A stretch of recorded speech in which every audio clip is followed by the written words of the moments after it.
Ya, Ibu akan menjawab dari ketiga pertanyaan. Siapa saja yang bertanya? Coba minta diacungkan tangannya. Siapa saja yang bertanya? Ya, Saya, oke, Bu. ya. Baik, terima kasih ya atas Ya, Bu. pertanyaannya. Ya, begini Bu. ya. Mungkin untuk di dalam bidang pelayanan, apakah programnya ada? Itu ada ya. Program apa sajakah yang ada di dalam bidang pelayanan semenjak kita pandemi? Ada itu ya. Pada dasarnya tetap pemerintah itu adalah menggulirkan yang namanya program, tetapi di sini itu adalah programnya disesuaikan dengan situasi kondisi yang ada di ini, yang ada di kita ya, yang ada melihat dari segi istilahnya melihat dari segi situasi kondisi di mana daerah itu apakah di sini itu tingkat COVID-nya tinggi atau tidak. Nah, di sini pemerintah itu sebenarnya banyak menggulirkan berbagai program, bisa program pertaniannya, bisa program kesehatannya atau apapun, tetapi kita dengan menggunakan secara virtual, artinya bahwa kita itu tidak langsung berhadapan ke desa, tetapi kita dibuat menjadi karya ya, misalnya gini ya, pemberdayaan itu ada karyanya itu adalah misalnya memanfaatkan kreasi-kreasi yang ada di rumah. Nah, ataupun misalnya di sini itu dia itu sudah membuat hasil produk, bisa berbentuk makanan atau bisa berbentuk apa, tetapi penjualannya itu adalah dengan melakukan secara online itu ya, ditawarkan oleh masyarakat tersebut itu adalah dengan secara online. Nah, barangkali seperti itu yang dikatakan bahwa yang namanya apakah ada sih program selama kita di pandemi, ada banyak ya, tetapi kita memasarkannya itu hasil yang kita diproduksi ya. Misalnya di sini produksi makanan itu bisa dikerjakannya di rumah masing-masing, kemudian ditawarkannya lewat online. Nah, barangkali itu. Siapa tadi yang bertanya itu? Saya, Bu Ratna. Oke, ngerti ya Neng ya? Ngerti, Bu. Alhamdulillah. Terima kasih, Bu. Ya, jadi ya Neng di sekelilingnya ada nggak rumah-rumah yang menjual barang atau begitu, ada nggak? Ada sih, Bu. Ada ya. Ya misalnya nih kalau zaman anak sekarang itu saya kan di rumah nih belajar di rumah, tapi saya ini mau makannya kalau hobi sekarang itu yang lagi hit itu makan seblak, cilok buang itu kan kita suka DO ya. Iya, Bu. Nah, itu adalah salah satu yang dibuat oleh pedagang.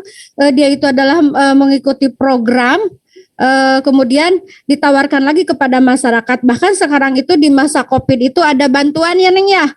Bantuan dari pemerintah ya? Bantuan UMKM. Ada ya? Itu ada, ya. Bu. Baik. Ya, mudah-mudahan Neng bisa menggali lagi. Terus pertanyaan yang kedua tadi apa, Neng moderator? Bagaimana cara melakukan pengawasan publik? Oke, nah di masa pandemi ini pengawasan publiknya apa secara umum? Yang bertanya siapa? Yusrina Hanum, Bu. Oke, Yusrina mana? Yusrina dari tadi kamu buka tutup kameranya. Mana yang namanya Yusrina? Saya, Ibu. Nah, mana? Nah, jangan dibuka ditutup kamerana. Kan bae tegelis ogenan. Nggak jadi masalah. Baik ya. Saya bertanya ini maksudnya semasa COVID atau secara keseluruhan pertanyaannya? Secara keseluruhan, Bu. Baik ya.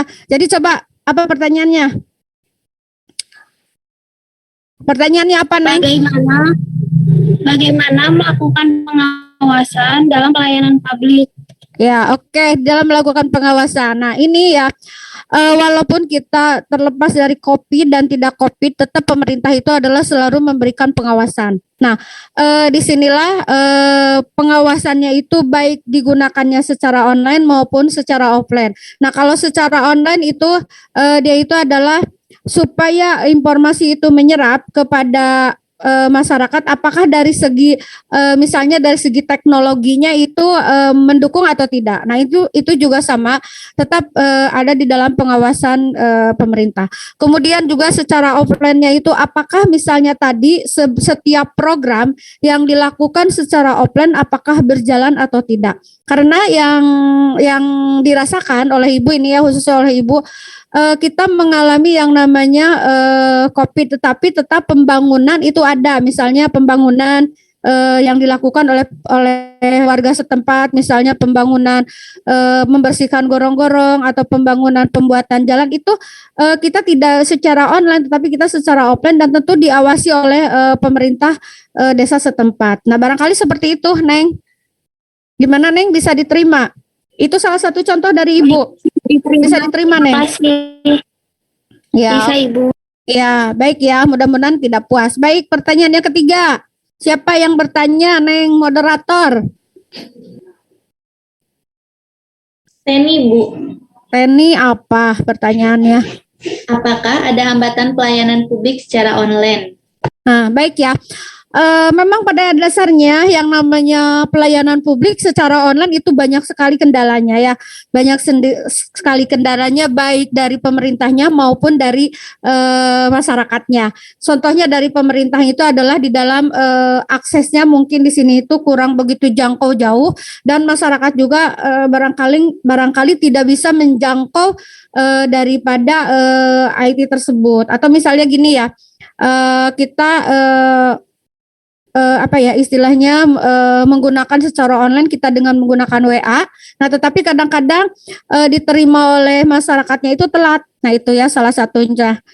Atau misalnya kita melakukan Zoom, kadang-kadang kita juga jutjat. Nah, itu ya. Makanya di sini itu banyak sekali kendala-kendala di dalam pelayanan online ya. Dan Ibu juga memang ya, Ibu juga salah satu pemakai daripada online itu mengalami kendala banyak ya.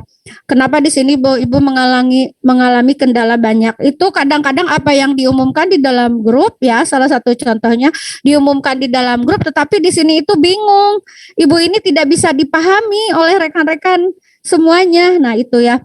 Jadi di sini itu memang banyak sekali kendalanya. Nah, ini adalah menjadi pemikiran buat khususnya buat pemerintah juga khususnya umumnya buat masyarakat itu ya. Untuk pemerintah itu bagaimana supaya kita itu melakukan online lebih cepat, tepat dan juga untuk masyarakatnya juga mudah-mudahan tidak terbentur yang namanya istilahnya gaptek dengan IT itu ya. Mau di kampung, mau di kota itu masyarakatnya itu supaya lebih memahami yang namanya teknologi. Nah, itu ya. Jadi di sini memang kedua-duanya itu masih mengalami kendala. Masyarakatnya memang belum mengetahui, bukan tidak mengetahui, belum mengetahui secara teknologinya seperti apa, dan pemerintah juga di sini itu untuk ranah penyebaran informasinya mengalami kendala dengan sarana prasarana di bidang teknologi tersebut. Barangkali itu Neng apa yang diungkapkan oleh Ibu. Barangkali ada tambahan dari rekan-rekan, silahkan.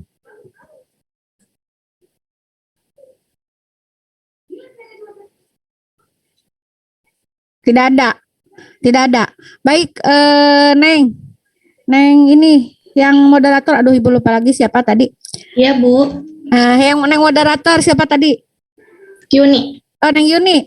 Neng, itu rekan-rekannya silakan untuk menambah jawabannya. Dari tadi sama Ibu sudah agak sedikit dibantu. Ada Baik, mau Bu. tambahan lagi? Rizky Maulana katanya mau menambahkan, Bu. Boleh, silakan.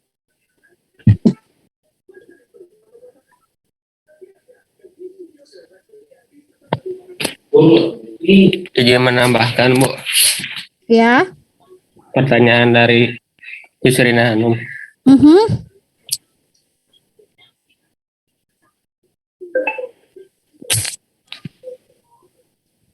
Ada 3 jenis pengawasan yang dilakukan, yaitu pengawasan secara preventif. Dibuka tuh itunya.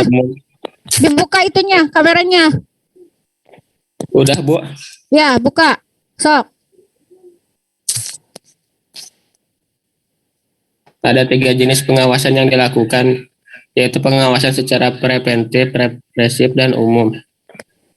Pengawasan preventif merupakan pengawasan yang dilakukan sebelum pelaksanaan, sedangkan pengawasan represif merupakan pengawasan yang dilakukan setelah kegiatan tersebut dilaksanakan.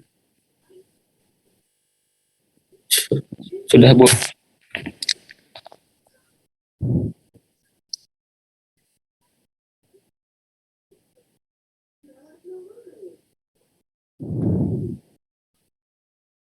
Sudah menambahkannya. Sudah, Bu. Sudah.